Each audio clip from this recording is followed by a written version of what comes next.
Cost remain the same as here. Cost is the expenditure incurred by the producers on purchase of factor inputs और non factor inputs. जो भी हमारे factor inputs हैं non factor inputs हैं, producer को उनके purchase पे जो खर्चा करना पड़ता है उसको हम क्या बोलते हैं, कॉस्ट ऑफ प्रोडक्शन। अब देखो इनपुट्स पता है, वो फिक्स भी हो सकते हैं, वेरिएबल भी हो सकते हैं। इस नेचर के वेरिएबल है क्योंकि जिस भी नेचर के हैं, आपको सेल करने के लिए इनपुट्स की बहुत जरूरत होती है और इनपुट्स पे जो खर्चा किया जाता है उसको हम कॉस्ट बोलते हैं। कॉस्ट जो है वो दो टाइप की होती है, एक्सप्लिसिट एंड इम्प्लिसिट।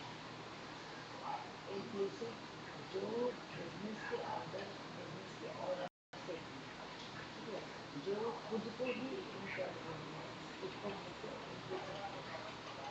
और एक्सप्लिसिट कॉस्ट जो हम बाहर पे करें उसको हम बोलते हैं explicit cost. The cost of those imports whose payment is made to outsider to the firm, जब हम किसी बाहर के पर्सन को पे कर रहे हैं ऐसे इनपुट्स का खर्चा उनको पेमेंट कर रहे हैं, उनको हम क्या बोलते हैं, एक्सप्लिसिट कॉस्ट, और इसको हम इनडायरेक्ट कॉस्ट बोलते हैं। Implicit cost, the cost of the self-owned inputs used in the production process is called implicit cost। जैसे इंटरेस्ट इन मार्केट, ठीक है, रेंट ऑफ लोन है वो खुद की लागत, मैंने उसका जो भी है हमें कॉस्ट इनकर्ड होता है। एग्जैक्टली जब से एकदम बनता है पेरोल करने के बाद वो इनकर्ड जरूर होता है, ठीक है। फिर इनके बीच में डिफरेंस है explicit cost and implicit cost. Explicit cost क्या है, it is a payment to the outsider of hire factor services. आप जब हायर करते हैं तो आप खुद को देते हो, इम्प्लिसिट कॉस्ट। एक्सप्लिसिट कॉस्ट को हम क्या बोलते हैं, आउट ऑफ पॉकेट कॉस्ट, और इम्प्लिसिट कॉस्ट को इंक्लूसिव और अपॉर्चुनिटी कॉस्ट। एक्सप्लिसिट कॉस्ट क्या है, requires an outflow of cash, लेकिन इम्प्लिसिट कॉस्ट के लिए आउटफ्लो ऑफ कैश रिक्वायर्ड नहीं होती। एक्सप्लिसिट कॉस्ट में it involves actual money payment on buying and hiring inputs, जो एग्जैक्टली पे करते हैं। लेकिन इम्प्लिसिट कॉस्ट क्या है, it involves imputed value of factors on by the firm, मतलब ये इंकर्ड होती है बट आप एग्जैक्टली इसको ये कह सकते हो पे नहीं करते या ये दिखाई भी नहीं देता। एक्सप्लिसिट कॉस्ट लाइक आप वेजेस पे कर रहे हो, रेंट पे कर रहे हो, इंश्योरेंस प्रीमियम पे कर रहे हो, ये आपका क्या है, एक्सप्लिसिट कॉस्ट है। लेकिन इम्प्लिसिट कॉस्ट क्या है, जो आपका इंफ्रास्ट्रक्चर है, रेंट है अपने लैंड पे, ठीक है। अगर आप सेल्फ खुद ही वर्क कर रहे हो, किसी और को आपने नहीं लगाया, तो वो जो है पेमेंट वो इम्प्लिसिट कॉस्ट कहलाती है। Implicit cost equals to economic cost, लेकिन एक्सप्लिसिट कॉस्ट क्या है, accounting profit plus economic profit. ये क्वेश्चन याद रखने हैं। अपॉर्चुनिटी कॉस्ट एग्जाम में it is the best next best alternative for you. अब आ जाए types of cost, money cost, private cost, real cost, fixed cost, ठीक है। Money cost it refers to the total money expenses incurred by a firm for producing a commodity। एक commodity को produce करने में firm को जितने total expense पे करने पड़ते हैं इन टर्म्स ऑफ मनी, उसको हम मनी कॉस्ट बोलते हैं। Real cost it refers to the pain and discomfort involve in providing factor services to produce a commodity. जो भी फर्म पेन लेता है या उसे कहीं पर भी कुछ प्रॉब्लम्स इनकर्ड होती हैं जब भी वो किसी कमोडिटी को प्रोड्यूस कर रहा है, उसको देने में जो भी उसको जो है प्रॉब्लम्स क्रिएट होती है उसको कहते हैं real cost. Private cost it refers to the cost of production incurred by an individual firm in producing a commodity, उसको हम बोलते हैं प्राइवेट कॉस्ट। जो भी कॉस्ट उसको प्रोडक्शन में इनकर्ड हो रही है, अगर एक इंडिविजुअल फॉर्म एक कमोडिटी को बनाने के लिए पे कर रही है, मतलब प्राइवेटली अपने खुद के लिए। सोशल कॉस्ट वो डिसएडवांटेजेस जो सोसाइटी को बियर करना पड़ता है। लाइक एक केमिकल फैक्ट्री है, वो अपने प्रोडक्शन पे जो कॉस्ट बियर कर रही है, ठीक है, मैं बात तो केमिकल फैक्ट्री की रहती है, वो कुछ कॉस्ट बियर कर रही है कुछ प्रोड्यूस करने के लिए, जो वो एग्जैक्टली खुद कॉस्ट बियर कर रही है, वो तो प्राइवेट कॉस्ट है। और उसको लेकर के कुछ प्रॉब्लम आई हो सकती है, हो सकता है कई बार जो गवर्नमेंट आई हो और गवर्नमेंट ने बीच में आके कुछ पैसे वैसे मांग लिए हो कि आप ये गलत कर रहे हो, ये है वो है, वो आपकी क्या हो गई, जो उसके जो प्रॉब्लम्स आई और उसकी जो है वो कैसे वो थोड़ी बहुत दिक्कत आई है उसमें, तो वो रियल कॉस्ट हो गई, और इन दोनों का टोटल जो करते हैं वो मनी कॉस्ट है।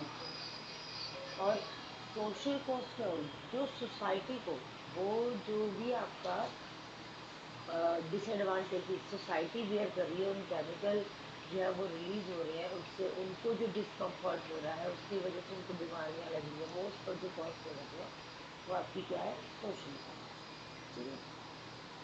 अब है short run and long run. Short run cost tends to be U-shaped because of diminishing returns. Short run में क्या है, diminishing returns होते हैं, जिसकी वजह से इसकी शेप क्या रहती है, U shape. There are both fixed and variable factors in the short run. क्या है, fixed factors भी हैं और variable factors भी हैं short run में। In the short run, capital is fixed. Short run में हम capital fixed मानते हैं, बार बार introduce नहीं होते। Long run में, in the long run, all the inputs become variable. ठीक है, जैसे raw material, all inputs can be changed with a change in the volume of output. सारे इनपुट जो है वो चेंज किए जा सकते हैं क्योंकि हम आउटपुट में चेंज कर सकते हैं। लॉन्ग रन में अगर आपकी टोटल फिक्स कॉस्ट जीरो है, ठीक है, टीएफसी जीरो है, तो टीसी किसके इक्वल हो जाएगा, टीबीसी के। और इस तरह से जो टीसी की शेप है वो क्या रहेगी, टीएफसी और टीबीसी इन्हीं दोनों से मिलकर रहेगी।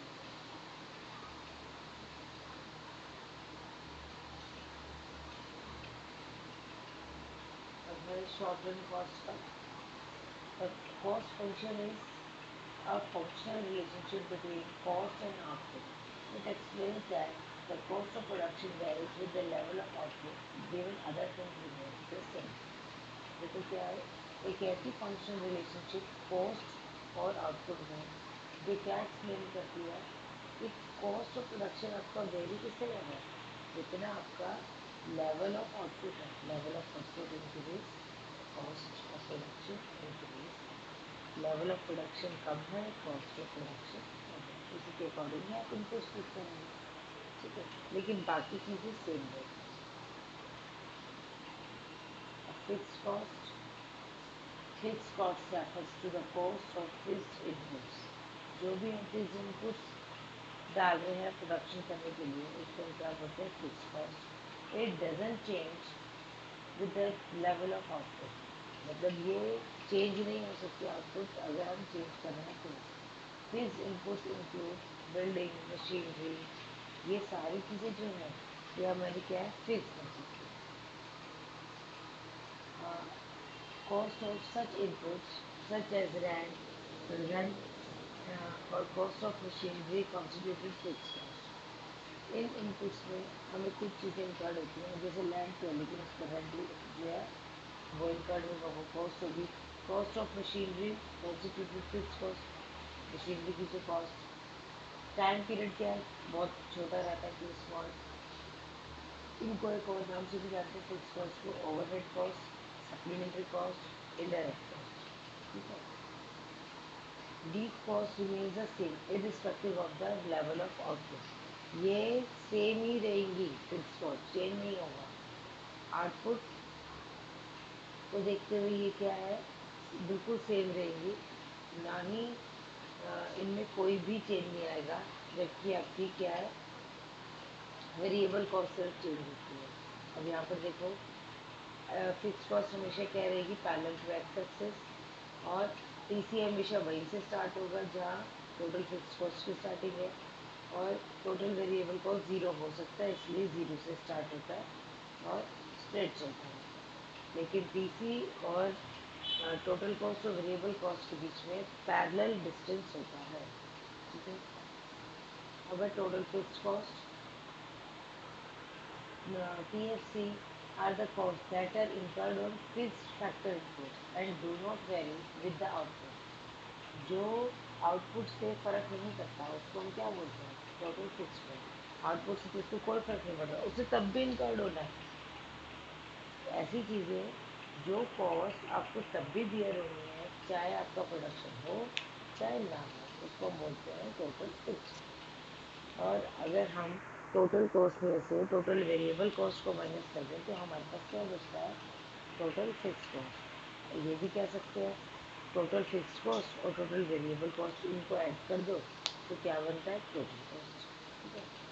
अ straight line parallel to the horizontal axis, इसको हम क्या बोलते हैं, total fix cost. It indicates that these cost remain the same throughout the process of output. ये क्या रहेंगी, सेम रहेंगी। जितना आप, जब तक आप जो है आउटपुट इसमें दे रहे हो, ये जितना भी शॉर्ट टर्म पीरियड है आपका, उसमें ये सेम रहेंगी। Cost incurred even if the level of output is zero, चाहे ज़ीरो के ना हो कॉस्ट इनकर्ड रहेगा। TFC जो है वो इनकर्ड होती है। टोटल वेरिएबल कॉस्ट, ये क्या है, वेरिएबल इनपुट से वेरिएबल कॉस्ट जो बार बार वो होती रहती है, चेंज होती रहती है। The cost that are incurred on variable factor inputs and vary, ये VARY होना चाहिए था, vary directly with the output, जो आउटपुट के साथ बदलती रहती है, ठीक है। अगर प्रोडक्शन हो रहा है तो TVC इनकर्ड होगी, प्रोडक्शन में नहीं हो रहा तो TVC इनकर्ड नहीं होगी। इसका मतलब सिर्फ क्या है, TFC। TVC सिर्फ तभी होगी जब हमें जो है आउटपुट इनकर्ड हो रहा होगा, वेरिएबल कॉस्ट इनकर्ड हो रही है, आउटपुट हम कर रहे हैं, अदरवाइज नहीं, ठीक है। TVC क्या है, TC minus TFC। The cost incurred on variable factors of production, ये कौन सी कॉस्ट है जो हमें वेरिएबल फैक्टर से मिलती है। These cost very with the level of output. When production level is zero, TVC is also zero. Production अगर नहीं है तो TVC भी नहीं है, प्रोडक्शन है तो TVC है। TVC curve begins from the origin, starting zero से स्टार्ट होता है, बता दिया मैंने। कैसा होता है, इन्वर्स एस शेप का, उल्टे एस शेप का होता है ये। In the initial stages of production, there is scope of efficient utilization of fixed factor by using more of the variable factors, ठीक है। यहाँ पर स्टार्टिंग स्टेजेस में क्या रहता है हमारा, एफिशिएंट यूटिलाइजेशन रहता है फिक्स फैक्टर का, क्योंकि हम क्या है ज़्यादा वेरिएबल फैक्टर जो है वो यूज़ करते हैं, जिसकी वजह से जो फिक्स फैक्टर है वो अच्छे से यूटिलाइज होते हैं, और इसलिए ये स्टार्टिंग में बढ़ता है, फिर उसके बाद वापस उल्टा हो जाता है।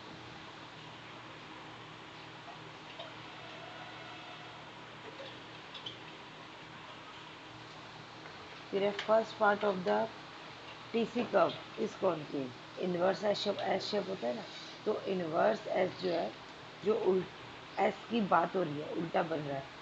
इसमें स्टार्टिंग में क्या है, as the variable inputs employed increases, the productive efficiency of variable inputs ensure that the TVC increases but at a diminishing rate. ये क्या बता रही है बात, कि TVC कर्व कॉनकेव क्यों होता है इसके फर्स्ट पार्ट में, वो कॉनकेव इस वजह से होता है क्योंकि हम इनपुट्स क्या इंक्रीज कर रहे हैं, ठीक है।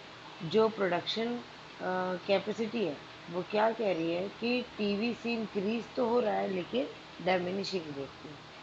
सेकंड पार्ट हमें क्या बोलता है, कि वो कॉन्वेक्स शेप का होता है। क्यों, प्रोडक्शन तो स्टिल इंक्रीज हो रहा है, क्वांटिटी इंक्रीज हो रही है, more and more variable factor is employed on a given amount of fixed input. Input वही है लेकिन हमारा क्या है, प्रोडक्शन इंक्रीज हो रहा है। The productive efficiency of each variable factor falls, जो है प्रोडक्टिव एफिशिएंसी वो कम हो जाएगी it adds more of the cost of production, ज़्यादा हमें कॉस्ट जो है वो बियर करनी पड़ रही है। इसकी वजह से टीवीसी इंक्रीज होगा, लेकिन इंक्रीजिंग रेट से, जिसकी वजह से ये क्या है, कॉन्वेक्स शेप का होता है। ठीक है, आधा पार्ट कॉनकेव, आधा पार्ट कॉन्वेक्स। कॉनकेव क्यों होता है? इनपुट इंक्रीज हो रहे हैं, जो स्टार्टिंग में इनपुट्स इंक्रीज होते हैं, वेरिएबल फैक्टर्स जो हैं एफिशिएंटली यूज़ हो रहे हैं, तो टीवीसी इंक्रीज होता है बट डिमिनिशिंग रेट से, जिसकी वजह से कॉनकेव है। और कॉन्वेक्स क्यों होता है? क्योंकि स्टिल अभी भी क्या है, प्रोडक्शन तो स्टिल इंक्रीज हो रहा है, और ज़्यादा वेरिएबल फैक्टर एम्प्लॉय होने की वजह से, वो भी फिक्स्ड, उस पर हमें क्या है, जो रिटर्न्स आते हैं डायमिनिशिंग आते हैं, जिससे ये कॉन्वेक्स हो जाता है। और जो एफिशिएंसी है वो कम हो जाती है, कॉस्ट ऑफ प्रोडक्शन इंक्रीज हो जाती है, जिसकी वजह से टोटल कॉस्ट इंक्रीज हो रही है इंक्रीजिंग रेट से। ठीक है, आई थिंक क्लियर हो गया होगा। नेक्स्ट क्या है, total cost. Total cost refers to the sum of fixed and variable cost corresponding to a given level of output incurred in the short run। ठीक है, टीसी क्या है, जो भी हमें फिक्स्ड कॉस्ट आती है और जो वेरिएबल कॉस्ट टोटल आ रही है उसको हम बोलते हैं टोटल कॉस्ट। इसकी भी शेप इनवर्ट एस शेप रहती है। क्यों? अभी बताया था मैंने, पैरेलल रहता है टीवीसी से, तो जैसा टीवीसी मूव कर रहा है वैसा ही टीसी भी मूव करेगा। बट ये कहाँ से स्टार्ट होता है? टीएफसी के स्टार्टिंग पॉइंट से। ठीक है, और इसमें क्या है, TC curve is inverted S shape. ठीक है, the difference between TC and TVC curve is the same at each level of output. जब तक जितना आगे वो बढ़ेगा, इन दोनों की डिस्टेंस रेट सेम रहेगा, पैरेलल है तो डिस्टेंस सेम तो रहेगा। TC minus TVC equals to TFC होता है।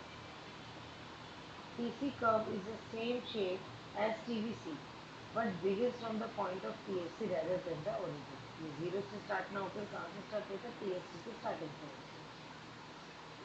The law that explains the shape of TVC and subsequently TC is called the law of variable proportion। कहाँ से हम इसकी शेप के बारे में पता चलता है? किस लॉ से? Law of variable proportion. ये देखो बनाया भी हुआ है। टीसी कहाँ से स्टार्ट हो रहा है? टीएफसी के फर्स्ट पॉइंट से। टीवीसी कहाँ स्टार्ट हो रहा है? जीरो से। ठीक है, इसके बाद एसी। एसी क्या है?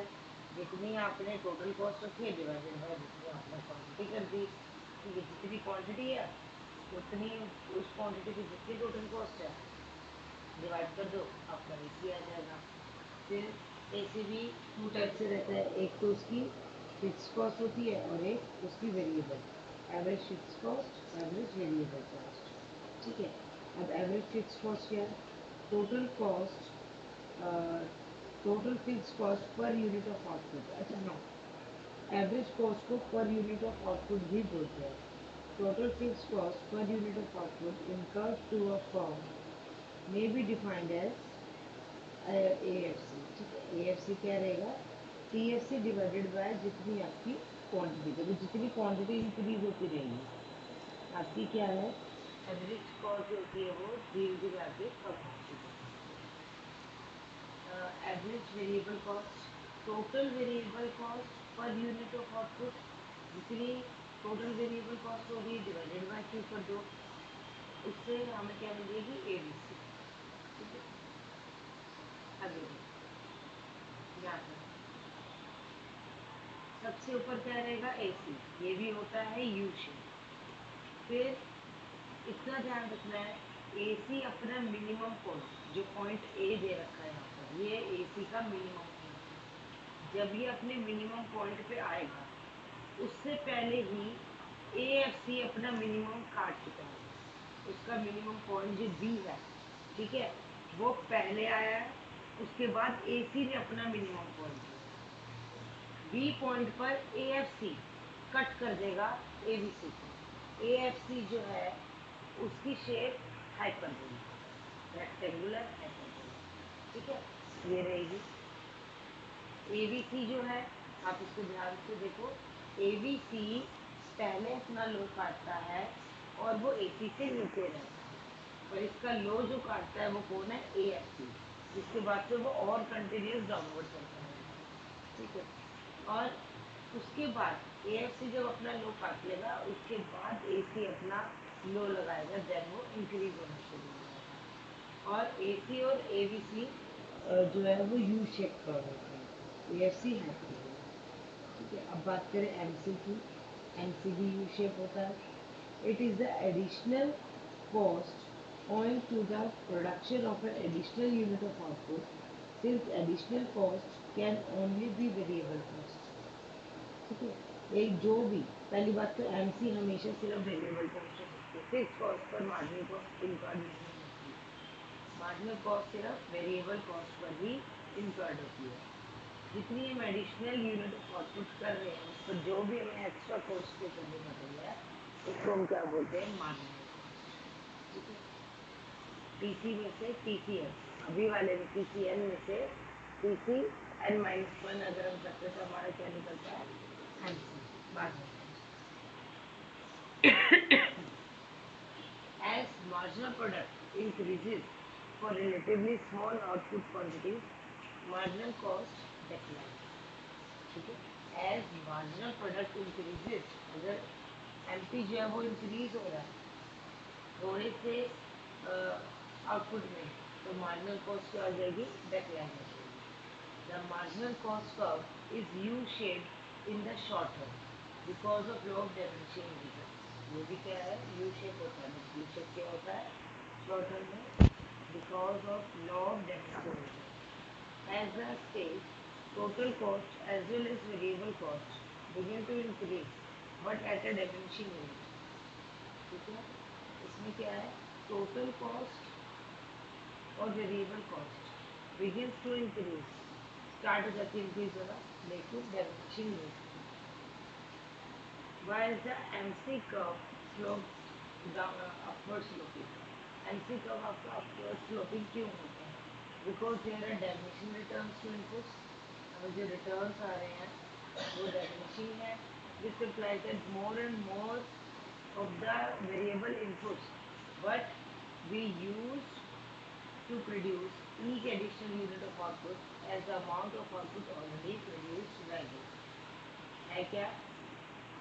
ज़्यादा हम क्या करते हैं, वेरिएबल इनपुट जो है यूज किए जाते हैं प्रोडक्शन में, each additional unit of output as the amount of output already produce value. क्योंकि हमारी अमाउंट क्या है, वो ऑलरेडी इंक्रीज हो चुकी है, तो ये क्या अपवर्ड स्लोपिंग हो जाती है।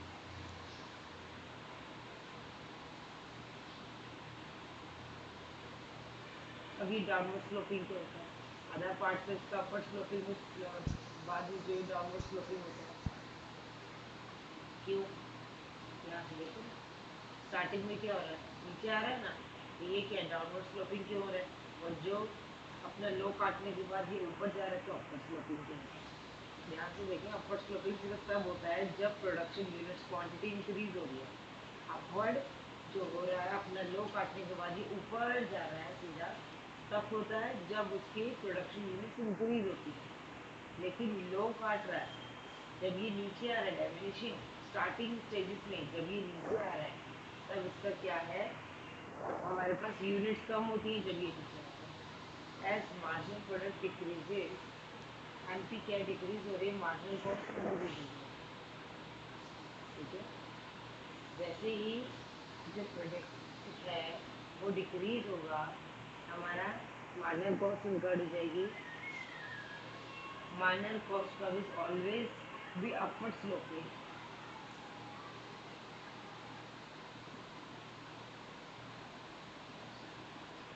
because the MP curve will always be downward sloping। क्योंकि वो अपवर्ड इसलिए होता है क्योंकि वो डाउनवर्ड होता है ड्यू टू डायमिनिशिंग रिटर्न्स, ये अभी हमने ऊपर पढ़ लिया। लेकिन स्टार्टिंग की स्टेजेस में हमारा क्या रहता है, हमारी क्वांटिटी डिक्रीज होती है और जो कॉस्ट है वो इनकर्ड ज़्यादा होती है। स्टार्टिंग में किसी भी प्रोडक्शन की स्टार्टिंग में हमें क्या है, कॉस्ट ज़्यादा बियर करनी पड़ती है।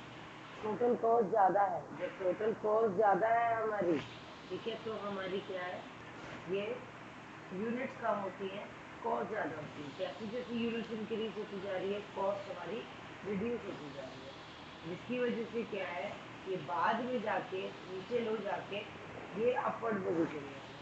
ये आ गया। ठीक है।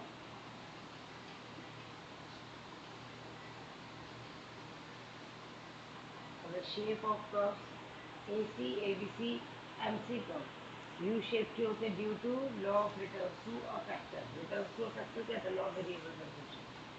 AC, ABC, MC तीनों ही U shape. TFC parallel to x axis.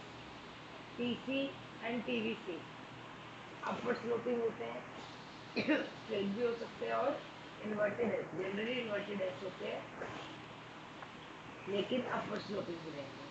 AFC क्या होता है? रेक्टेंगुलर हाइपरबोला, मैंने बताया।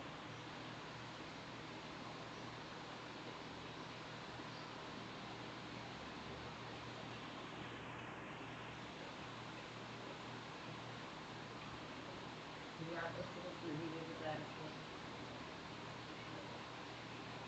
इनकी रिलेशनशिप बता रखी है। ABC and MC।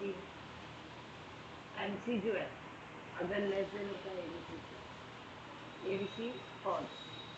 MC ABC अगर बड़ा है तो ABC गिरने लग जाएगा। स्टार्टिंग से पहले ABC बड़ा था, फिर वो गिरेगा, लो काटेगा। MC उसका लो काटेगा, लेकिन MC जब उसका लो काटेगा उससे पहले वो अपना लो काट चुका होगा।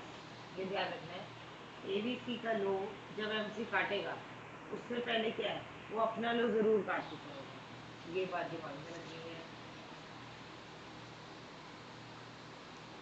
और जिस टाइम पर MC ABC का लो काटेगा ये दोनों इक्वल हो जाएंगे।